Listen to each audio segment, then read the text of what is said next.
जब मैं होश में आता हूँ अपने हाथों की रस्सी खोलता हूँ कि तभी मुझे बगल के कमरे से किसी के चीखने चिल्लाने की आवाज़ आ रही होती है।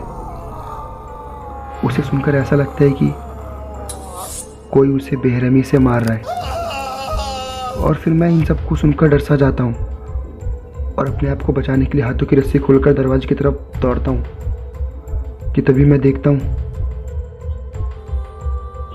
और मैं ये सब देखकर डर सा जाता हूँ, घबरा जाता हूँ कि आखिर ये लोग कौन हैं, इन लोगों ने मुझे क्यों पकड़ा है। कि तभी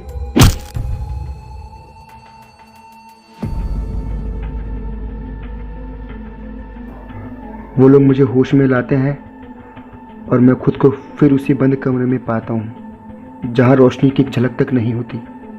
मेरे दोनों हाथ पैर बंधे होते हैं, मेरा दम घुट रहा था उसमें।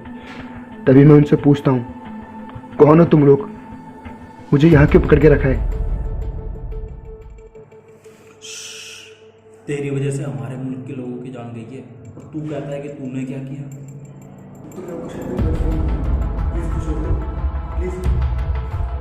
है वो दिन जिस दिन तूने बम ब्लास्ट करवाया था।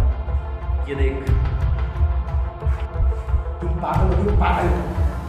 दिन, महीने, साल बीतते गए, उन लोगों ने मेरी एक बात भी नहीं सुनी। फिर एक दिन वो लोग मुझे किसी कैद खाने में ले गए और वहाँ उन लोगों ने मुझे नंगा करके बहुत मारा।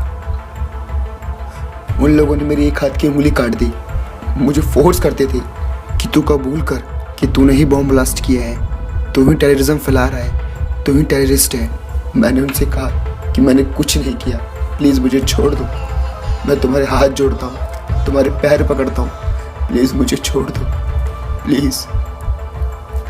पर उनके कुछ ऑफिसर ने मुझे इतना मारा कि मेरी हालत अधमरी सी कर दी। मेरी हालत ऐसी हो गई थी कि मैं उठ भी नहीं पा रहा था।